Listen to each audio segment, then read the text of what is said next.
जय श्री कृष्णा, राधे राधे, जय माता दी। मैं शोभना वैष्णव आपके अपने YouTube चैनल में आप सभी का स्वागत करती हूँ। आज मैं आपको शनिवार व्रत करने की विधि और उसकी कथा सुनाने जा रही हूँ। कृपया कर ध्यानपूर्वक सुने। शनिवार का व्रत किसी भी महीने के शुक्ल पक्ष के शनिवार से शुरू करना चाहिए। इस व्रत का आरंभ कर 19 शनिवार या 51 शनिवार का व्रत करने का नियम है। उस दिन जल में अमलवेतस या इसके पत्ते को मिलाकर स्नान करना चाहिए। स्नान करने के उपरांत 1 लोटा जल में काला तिल और 2 लौंग कुछ शक्कर डालकर पीपल के वृक्ष के मूल में पश्चिमाभिमुख डालना चाहिए। उस दिन तिल के तेल का एक दीपक हनुमान जी या बालाजी के मंदिर में अथवा पीपल के वृक्ष के पास रखना चाहिए। व्रत की समाप्ति के बाद उड़द की दाल से बना भोजन करना चाहिए। व्रत के दिन फलाहार विशेषकर केले का फल प्रयोग करना चाहिए। व्रती व्यक्ति अपने भोजन से पूर्व किसी निर्धन या भिक्षुक को देकर सूर्यास्त होने के 2 घंटे बाद भोजन करे। शनिवार के दिन व्रत करने वाला व्यक्ति स्नानादि से निवृत्त होकर देव ऋषि पितृ तर्पण करने के पश्चात पीपल के वृक्ष के नीचे एक सुंदर वेदी बनाए एवं उसे गोबर से लीपे। पुनः काले चावलों या काले तिल से निर्मित 24 कमलदल वाले पुष्पाकृति का निर्माण कर लोहे से बनी शनि की प्रतिमा को पंचामृत में स्नान कराकर उसे पुष्पाकृति पर स्थापित कर नवग्रहादि का पूजन कर शनिदेव का मंत्र उच्चारण करें। ओम शनिश्चराय नमः इस प्रकार स्थापित कर ओम प्राम प्रीम प्रोम स शने नमः मंत्र का जाप करना चाहिए। इस मंत्र की जप संख्या 23,000 करने का विधान है। व्रत के अंतिम दिन शमी की लकड़ी से हवन कर पूर्णाहुति कर देनी चाहिए। जिस दिन पूर्णाहुति करें यथाशक्ति तेल, तिल, छतरी, जूता, कंबल, लोहा या लोहे की बनी कुर्सी आदि और तिल का बना लड्डू निर्धन व्यक्ति को दान दें। व्रत के दिन काले कुत्ते को, काली गाय को रोटी खिलानी चाहिए। कबूतरों को दान देना, चींटियों को आटा आदि डालना चाहिए। शनिदेव की शांति के लिए नीलम रत्न नाव के मस्तक पर निकले कांटे की मुद्रिका या काले घोड़े की नाल का छल्ला पहने। न हो तो बिछुड़े की जड़ को काले धागे में बांधकर शनिवार को धारण करना चाहिए। अंत में पूर्णाहुति कर शनिदेव को निम्न मंत्र द्वारा नमस्कार करना चाहिए। नीलांजनम समाभासम रविपुत्रम यमाग्रजम छायामर्तंड संभुतम समनमामि शनिश्चरम। प्रत्येक व्यक्ति को शनि को प्रसन्न करने के लिए शनि के 10 नामों का उच्चारण करना चाहिए। 10 नाम इस प्रकार हैं: कोणास्त, बभ्रू, पिंगलो, कृष्ण, यमाग्रज, रुद्रांतक, मंद, सौरी, पिपला, शनिश्चर। इन 10 नामों का प्रतिदिन स्मरण करने में शनि सदैव प्रसन्न करते हैं। व्रत करने की विधि इस प्रकार भी है जो सरल है। इस व्रत को प्रारंभ करने के लिए शनिदेव या पीपल के पेड़ में सूत के धागे को 7 बार लपेटकर उसके 7 चक्कर लगाएं एवं पेड़ की पूजा करें। शनि देवता की पूजा करने के लिए सूर्योदय से पूर्व जब आकाश में तारे हों तभी उचित समय होता है। इस प्रकार करते हुए शनि की कथा का श्रवण श्रद्धा एवं भक्ति के साथ करना चाहिए। कथा सुनने वाले व्यक्ति को दक्षिणा देनी चाहिए। व्रत के बाद उड़द, तिल, सरसों का तेल, जौ, गुड़, लोहा, नीले वस्त्र का दान करना चाहिए एवं शनिदेव की आराधना कर प्रसाद बांटना चाहिए। व्रत करने के प्रथम दिन दही उड़द का भात, दूसरे शनिवार को खीर, तीसरे शनिवार को खजला, चौथे शनिवार को घी और पूड़ियों का भोग लगाना चाहिए। इस प्रकार शनि भगवान का व्रत 21 शनिवार तक करने का विधान है। यदि इतना व्रत करने पर भी अनिष्ट निवारण नहीं हो तो पुनः व्रत का आयोजन करना चाहिए।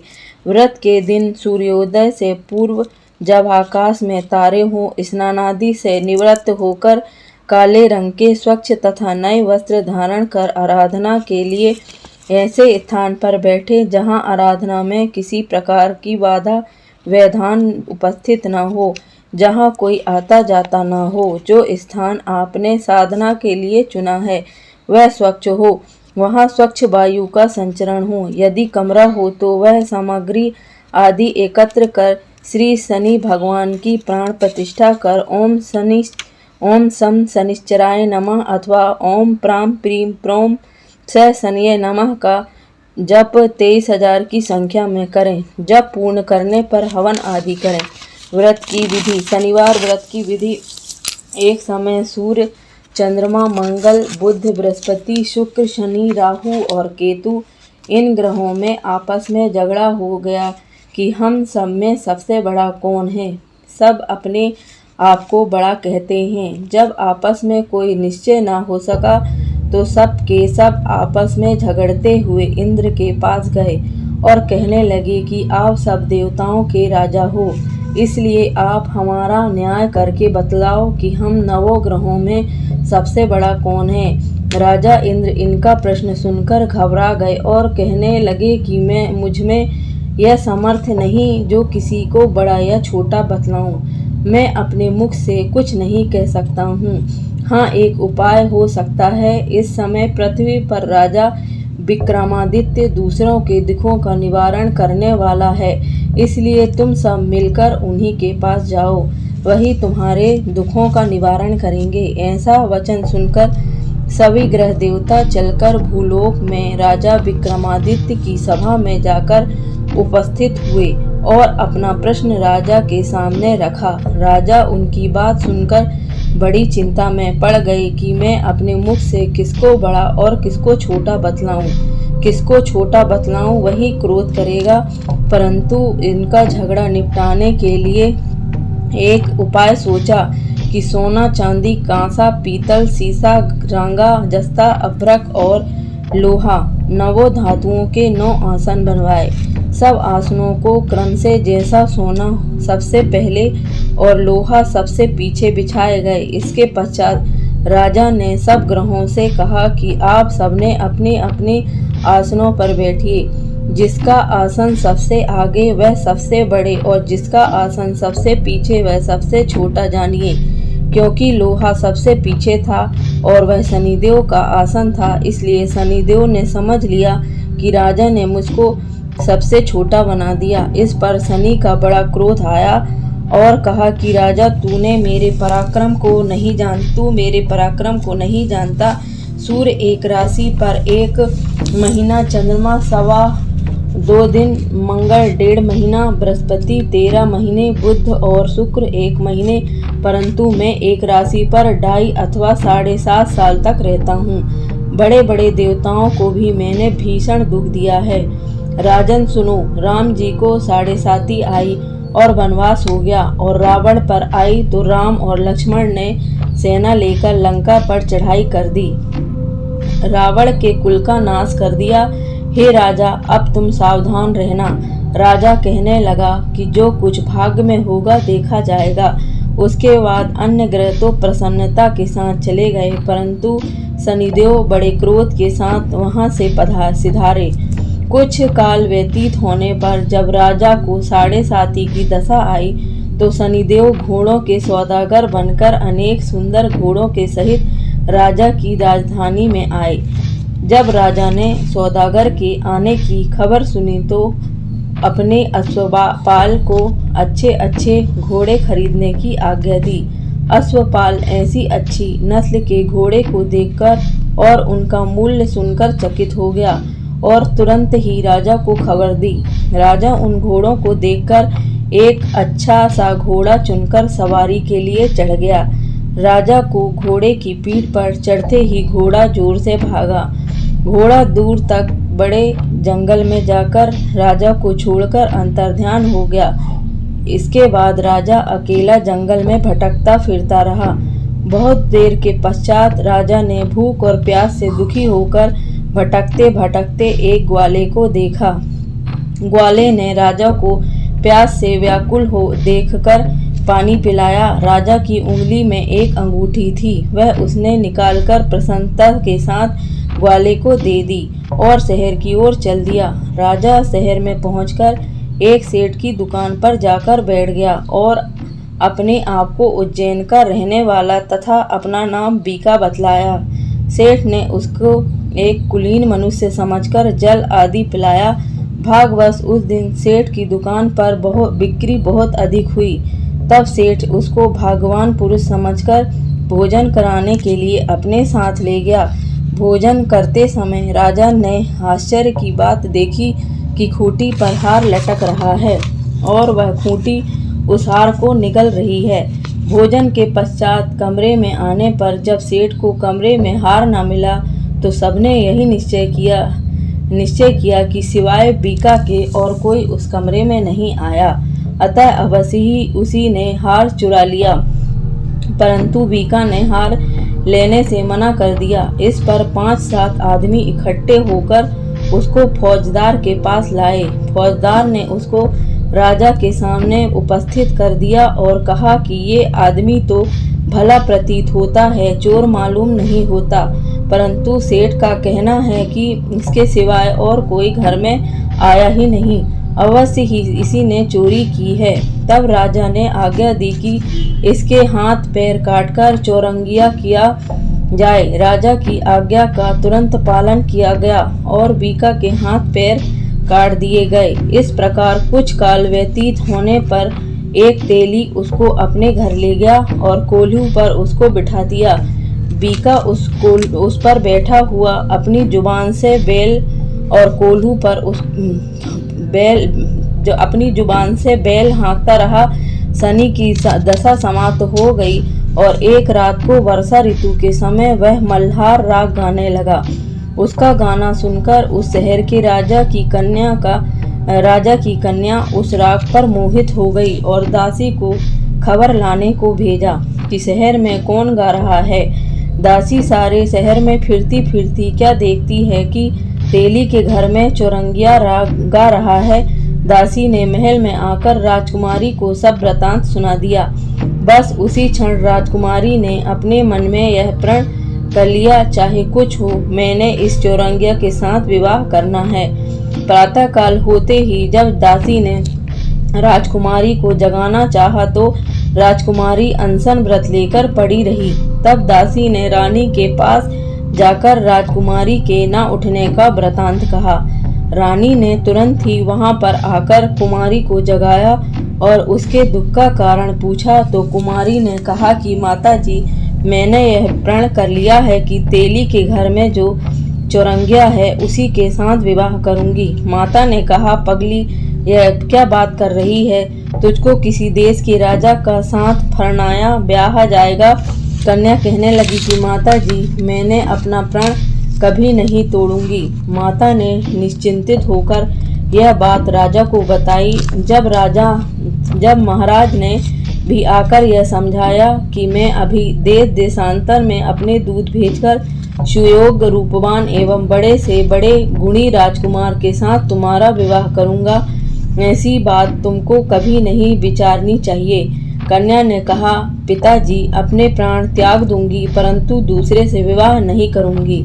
इतना सुनकर राजा ने क्रोध से कहा, यदि तेरे भाग्य में ऐसा ही लिखा है तो जैसी तेरी इच्छा हो वैसा ही कर।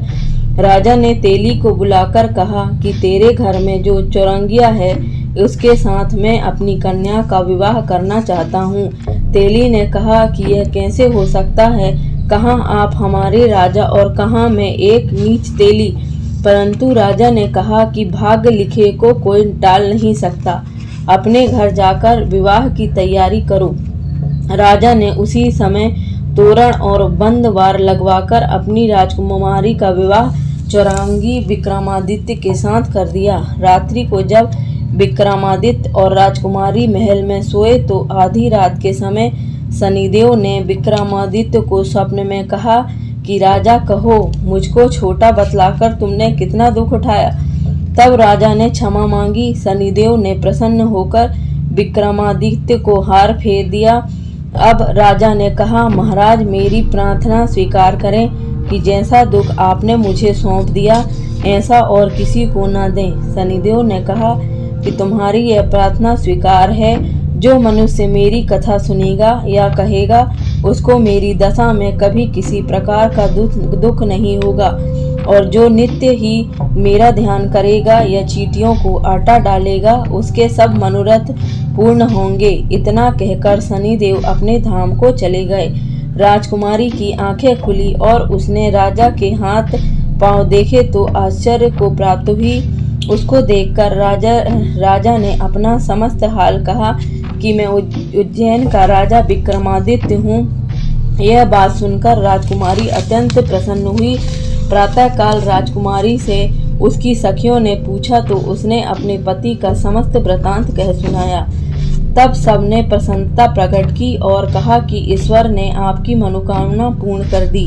जब उस सेठ ने यह सुना तो वह विक्रमादित्य के पास आया और राजा विक्रमादित्य के पैरों पर गिरकर क्षमा मांगने लगा कि आप पर मैंने चोरी का झूठा दोष लगाया, अतः आप मुझको जो दंड देना चाहें दे सकते हैं। राजा ने कहा, मुझ पर शनिदेव का कोप था, इसी कारण यह सब दुख मुझको प्राप्त हुआ।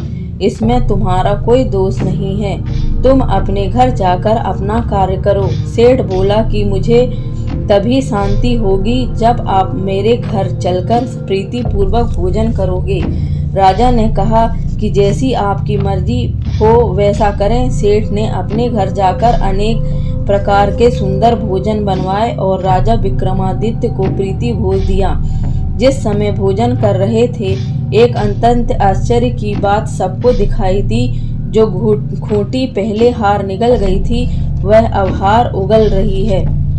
जब भोजन समाप्त हो गया तो सेठ ने हाथ जोड़कर बहुत सी मोहरें राजा को भेंट की और कहा कि मेरे श्री कवरी नामक कन्या है, सका प्राणी ग्रहण आप करें। इसके बाद सेठ ने अपनी कन्या का विवाह राजा के साथ कर दिया और बहुत सा धन दहेज आदि दिया। इस प्रकार कुछ दिनों तक वहां निवास करने के पश्चात विक्रमादित्य ने शहर के राजा से कहा कि अब मेरी उज्जैन जाने की इच्छा है।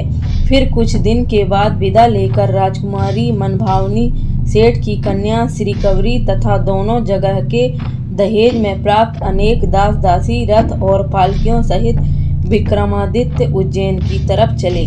जब शहर के निकट पहुँचे और पूर्ववासियों ने राजा के आने का समाचार सुना तो समस्त उज्जैन की प्रजा अगवानी के लिए आई। तब बड़ी प्रसन्नता से राजा अपने महल में पधारे। सारे शहर में बड़ा भारी महोत्सव मनाया गया और रात्रि को दीपमाला की गई।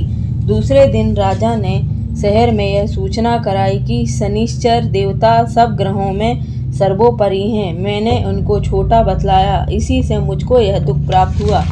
इस कारण सारे शहर में सदा शनिश्चर की पूजा और कथा होने लगी। राजा और प्रजा अनेक प्रकार के सुख भोगती रही। जो कोई शनिश्चर की इस कथा को पढ़ता या सुनता है, शनिदेव की कृपा से उसके सब दुख दूर हो जाते हैं। शनिवार की कथा को व्रत के दिन अवश्य पढ़ना चाहिए। ओम शांति, ओम शांति, ओम शांति।